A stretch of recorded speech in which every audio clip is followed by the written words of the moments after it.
द्रौपदी स्वयंवर में जो कुछ भी हुआ था उसकी खबर जब हस्तिनापुर पहुंची तो विदुर बड़े खुश हुए। धृतराष्ट्र के पास दौड़े गए और बोले, पांडव अभी जीवित हैं। राजा द्रुपद की कन्या को स्वयंवर में अर्जुन ने प्राप्त किया है। पांचों भाइयों ने विधि पूर्वक द्रौपदी के साथ ब्याह कर लिया है और कुंती के साथ वे सब द्रुपद के यहाँ कुशल से हैं। यह सुनकर धृतराष्ट्र हर्ष प्रकट करते हुए बोले, भाई विदुर, तुम्हारी बातों से मुझे असीम आनंद हो रहा है। राजा द्रुपद की बेटी हमारी बहू बन गई है, यह बड़ा ही अच्छा हुआ। उधर दुर्योधन को जब यह मालूम हुआ कि पांडवों ने लाख के घर की भीषण आग से किसी तरह बचकर और 1 बरस तक कहीं छिपे रहने के बाद अपराक्रमी पांचाल राज की कन्या से विवाह कर लिया है और अब वे पहले से अधिक शक्तिशाली बन गए हैं, तो उसके प्रति उसके मन में ईर्ष्या की आग और अधिक प्रबल हो उठी। दबा हुआ वैर फिर से जाग उठा। दुर्योधन और दुशासन ने शकुनी को अपना दुखड़ा सुनाया। मामा, अब क्या करें? अब तो द्रुपद कुमार धृष्टद्युम्न और शिखंडी भी उनके साथी बन गए हैं।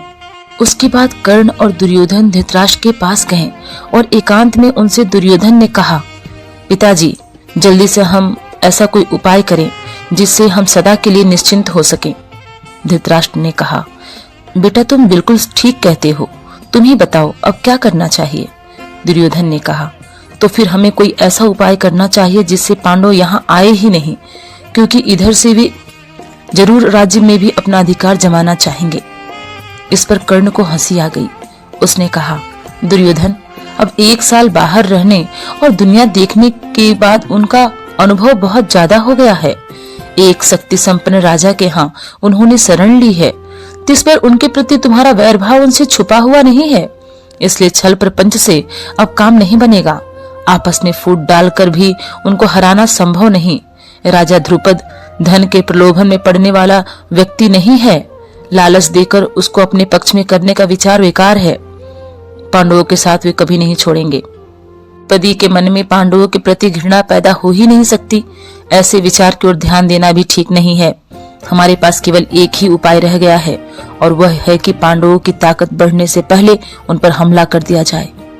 कर्ण तथा अपने बेटों की परस्पर विरोधी बातें सुनकर धृतराष्ट्र इस बारे में कोई निर्णय नहीं ले सके। वे पितामह भीष्म तथा आचार्य द्रोणों को बुलाकर उनसे सलाह मशवरा करने लगे। पांडु पुत्रों के जीवित होने की खबर पाकर पितामह भीष्म के मन में भी आनंद की लहरें उठ रही थी। भीष्म ने कहा, बेटा, वीर पांडवों के साथ संधि करके आधा राज्य उन्हें दे देना ही उचित है। आचार्य द्रोण ने भी यही सलाह दी। अंग नरेश कर्ण भी इस अवसर पर धृतराष्ट्र के दरबार में उपस्थित था। पांडवों को आधा राज्य देने की सलाह उससे बिल्कुल अच्छी नहीं लगी। दुर्योधन के प्रति कर्ण के हृदय में अपार स्नेह था। इस कारण द्रोणाचार्य की सलाह सुनकर उसके क्रोध की सीमा न रही। वह धृतराष्ट्र से बोला, राजन, मुझे यह देखकर बड़ा आश्चर्य हो रहा है कि आचार्य द्रोण भी ऐसी कोई कुमंत्रणा देते हैं। राजन, शासकों का कर्तव्य है कि मंत्रणा देने वालों की नियत को पहले परख ले, फिर उनकी मंत्रणा पर ध्यान दे। कर्ण की इन बातों से द्रोणाचार्य क्रोधित होकर गरज उठे। बोले, दुष्ट कर्ण, तुम राजा को गलत रास्ता बता रहे हो। यह निश्चय है कि यदि राजा धृतराष्ट्र ने मेरी तथा पितामह भीष्म की सलाह न मानी और तुम जैसों की सलाह पर चले तो फिर कौरवों का नाश होने वाला है। इसके बाद धृतराष्ट्र ने महात्मा विदुर से सलाह ली। विदुर ने कहा, हमारे कुल के नायक भीष्म पितामह तथा आचार्य द्रोण ने जो बताया है वही श्रेयस्कर है। कर्ण की सलाह किसी काम की नहीं है। अंत में सब सोच समझकर धृतराष्ट्र ने पांडवों के पुत्रों को आधा राज्य देकर संधि कर लेने का निश्चय किया और पांडवों को द्रौपदी तथा कुंती सहित सादर लिवा लाने के लिए विदुर को पांचाल देश भेजा। विदुर पांचाल देश को रवाना हो गए। पांचाल देश में पहुंचकर विदुर ने राजा द्रुपद को अमूल्य उपहार भेंट करके उनका सम्मान किया और राजा धृतराष्ट्र की तरफ से अनुरोध किया कि पांडवों को द्रौपदी सहित हस्तिनापुर जाने की अनुमति दे। विदुर का अनुरोध सुनकर राजा द्रुपद के मन में शंका हुई। उनको धृतराष्ट्र पर विश्वास न हुआ। सिर्फ इतना कह दिया कि पांडवों को जैसी इच्छा हो वही करना ठीक रहेगा। तब विदुर ने माता कुंती के पास जाकर अपने आने का कारण उन्हें बताया। कुंती के मन में भी शंका हुई कि कहीं पुत्रों पर फिर कोई आफत न आ जाए। विदुर ने उन्हें समझाया और धीरज देते हुए कहा, देवी आप निश्चिंत रहें, आपके बेटों का कोई कुछ नहीं बिगाड़ सकेगा। वे संसार में खूब यश कमाएंगे और विशाल राज्य के स्वामी बनेंगे। आप सब बेखटके हस्तिनापुर चलिए। आखिर द्रुपद राजा ने भी अनुमति दे दी और विदुर के साथ कुंती और द्रौपदी समेत पांडव हस्तिनापुर को रवाना हो गए। उधर हस्तिनापुर में पांडवों के स्वागत की बड़ी धूमधाम से तैयारी होने लगी।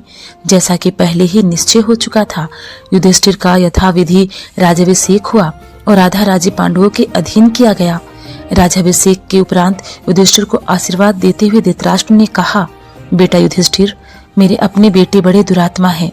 एक साथ रहने से संभव है कि तुम लोगों के बीच वैर बढ़े। इस कारण मेरी सलाह है कि तुम खांडवन प्रस्थ में अपनी राजधानी बना लेना और वहीं से राज करना। खांडवन प्रस्थ वह नगरी है जो पुरु, निहुस एवं ययाति जैसे हमारे प्रतापी पूर्वजों की राजधानी रही है। हमारे वंश की पुरानी राजधानी खांडवप्रस्थ को फिर से बसाने का यश और श्रेय तुम्ही को प्राप्त होगा। धृतराष्ट्र के मीठे वचन मानकर पांडवों ने खांडवप्रस्थ को भाव अवशेषों पर, जो कि उस समय एक निर्जन वन बन चुका था, निपुण शिल्पकारों से एक नए नगर का निर्माण कराया। सुंदर भवनों, अमेध दुर्गों आदि से सुशोभित उस नगर का नाम इंद्रप्रस्थ रखा गया। इंद्रप्रस्थ की शान एवं सुंदरता ऐसी हो गई कि सारा संसार उसकी प्रशंसा करते न थकता था।